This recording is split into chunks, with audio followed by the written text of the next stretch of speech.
नमस्ते दोस्तों। आज सुनिए, मेरी एक शर्त है। स्पीच के बाद कुछ लोगों से मिलने के उपरांत स्मिता ने जैसे ही प्लेट उठाई, पीछे से एक धीमी चिर परिचित आवाज आई जिसे वह वर्षों पहले भूल चुकी थी। हेलो स्मिता। यह सुनते ही स्मिता चौंक कर मुड़ी तो सामने रुद्र था। वह बोला, कैसी हो स्मिता? अब तो घर लौट आओ प्लीज। रुद्र को इतने सालों बाद अपने सामने देख स्मिता को ऐसा लगा जैसे किसी ने उसकी दुखती रग पर हाथ रख दिया हो। उसके जख्म फिर हरे हो गए और वह समारोह बीच में ही छोड़ वहां से निकल गई। सारे रास्ते वह विचारों में खोई रही। इतने सालों बाद रुद्र का इस प्रकार उसके समक्ष आना और घर वापस चलने को कहना, उसका मन कंपित हो उठा।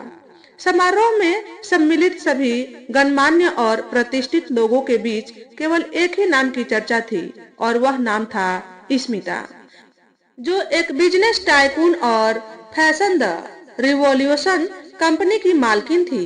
हर कोई उसे देखने और सुनने को आतुर था, क्योंकि आज का यह समारोह स्मिता को सम्मानित करने के लिए आयोजित किया गया था।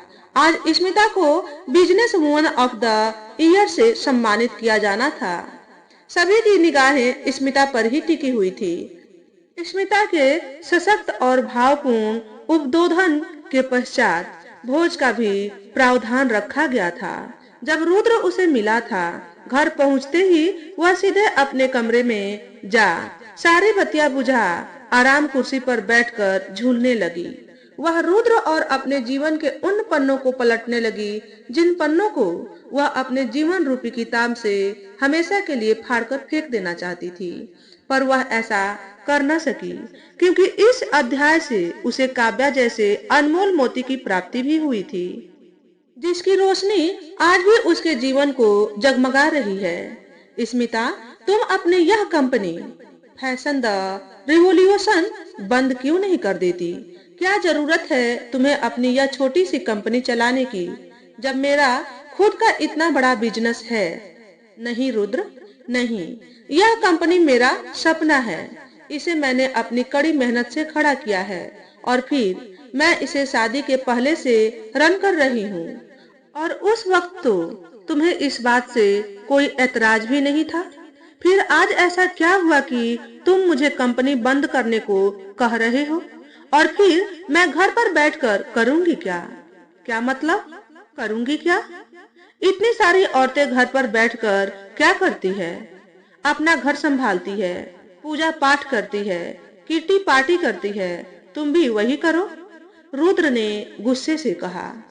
स्मिता घर पर किसी तरह का कोई झगड़ा नहीं चाहती थी, इसलिए वह शांत भाव से बोली, रुद्र, मैं फैशन डिजाइनिंग में बीई हूँ।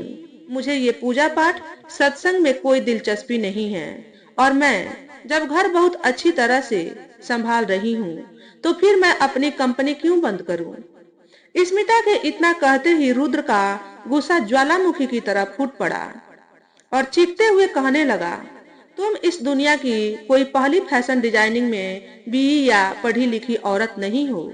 माँ को देखो, वे अपने समय की ग्रेजुएट हैं, लेकिन उन्होंने अपना सारा जीवन इस चार दीवारी में पूजा पाठ और सत्संग में गुजारा है।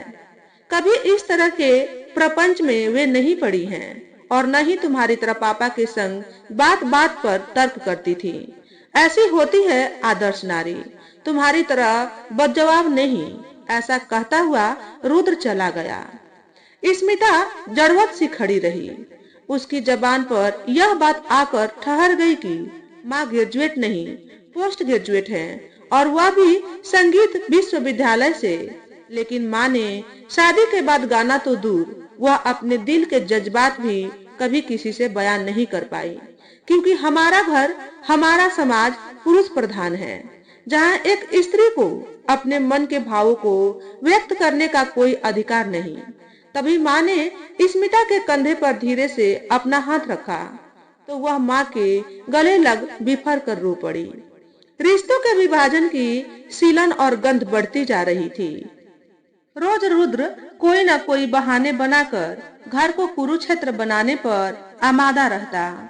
स्मिता घर और अपने बिखर रहे रिश्ते को समेटने का असफल प्रयास करने लगी। अचानक कुछ समय बाद रुद्र में आ रहे परिवर्तन से अस्मिता चकित थी। उसे ऐसा महसूस होने लगा कि रुद्र एकाएक उसके प्रति केयरिंग और कुछ बहुत ज्यादा ही कंसर्न रहने लगा है, जिसका कारण उसकी समझ से परे था।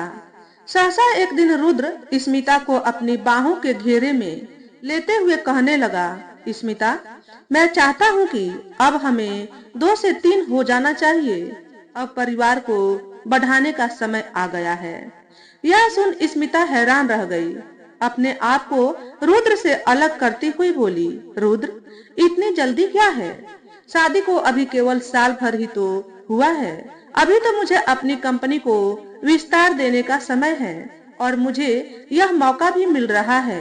मैं अभी 1-2 साल बच्चे के लिए तैयार नहीं हूँ। स्मिता के इतना कहते ही रुद्र स्मिता पर बरस पड़ा। रोज रोज के कलेश से बचने और अपना घर बचाने के लिए स्मिता ने हार मान ली।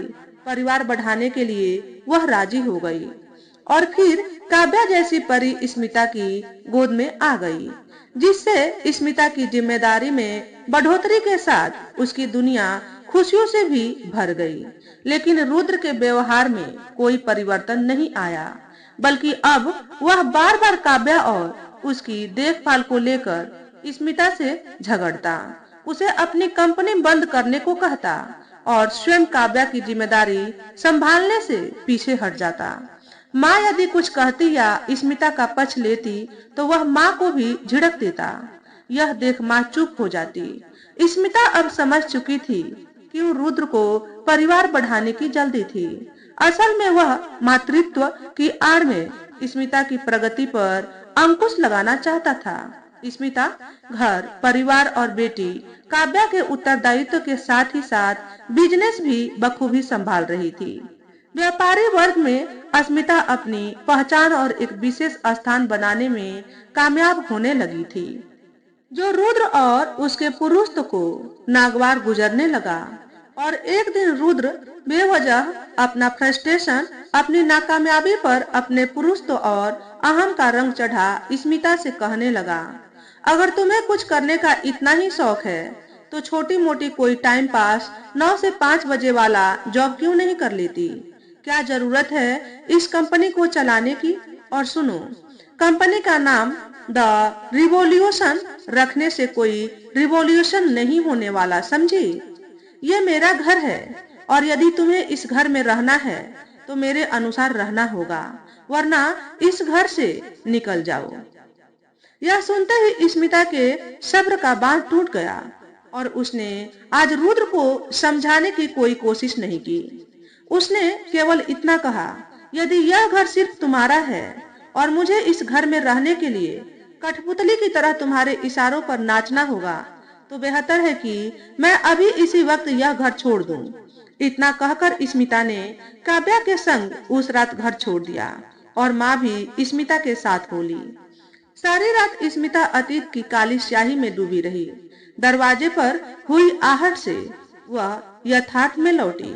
मैडम, आपकी कॉफी, स्मिता की मेड ने कहा। यहाँ रख दो। काव्या और माँ जाग गए? स्मिता ने अपनी मेड से पूछा। पूरी रात जागने की वजह से स्मिता की आंखें लाल और स्वर में थोड़ा भारीपन था। मेड ने बड़े अदब से दोनों हाथों को बांधे और सिर झुकाकर जवाब दिया, मैडम, माँ जी को काफी समय हो चुका जागे। उनके स्टूडेंट भी आ गए हैं और माँ जी संगीत की क्लास ले रही हैं और काव्या बेबी सो रही है। ठीक है, तुम जाओ। कहकर स्मिता अपनी कॉफी खत्म कर काव्या के कमरे में जाकर वहां सो रही काव्या के सिर और बालों में अपनी उंगलियां फेरती और उसके माथे को चूमती हुई बोली, happy birthday to my dear sweetheart. आज मेरी डॉल को उसके 18th बर्थडे पर क्या चाहिए? काव्या स्मिता से लिपटती हुई बोली, मम्मा, मुझे मेरी कंप्लीट फैमिली चाहिए। मैं चाहती हूँ कि पापा भी हमारे साथ रहें। तभी स्मिता का फोन बजा। फोन रुद्र का था। स्मिता के फोन रिसीव करते ही रुद्र बोला, आई एम सॉरी स्मिता, मैं बहुत अकेला हो गया हूँ। तुम सब प्लीज घर लौट आओ। स्मिता ने सौम्य भाव से कहा। रुद्र, मैं तुम्हें माफ कर सकती हूँ, लेकिन मेरी एक शर्त है कि मैं तुम्हारे घर आकर नहीं रहूंगी। तुम्हें मेरे घर आकर हम सबके साथ रहना होगा। रुद्र खुशी खुशी मान गया और कहने लगा, तुम सबके चले जाने के बाद ही मुझे यह एहसास हुआ कि ईंट पत्थरों से बनी इस चार दीवारी में मेरा घर नहीं है। जहाँ तुम सब हो, जहाँ मेरा पूरा परिवार रहता है, वही मेरा घर है। तो दोस्तों, आज के वीडियो में बस इतना ही। अगर हमारे द्वारा बताई गई कहानी थोड़ी सी भी अच्छी लगी हो तो वीडियो को लाइक और शेयर करें। चैनल पर पहली बार आए हो तो चैनल को सब्सक्राइब करके बेल नोटिफिकेशन को ऑल पर सेट कर लें, ताकि आपको ऐसे ही अच्छे अच्छे वीडियो देखने को मिले। हमेशा खुश रहें, हमेशा स्वस्थ रहें। वीडियो देखने के लिए आपका बहुत बहुत धन्यवाद।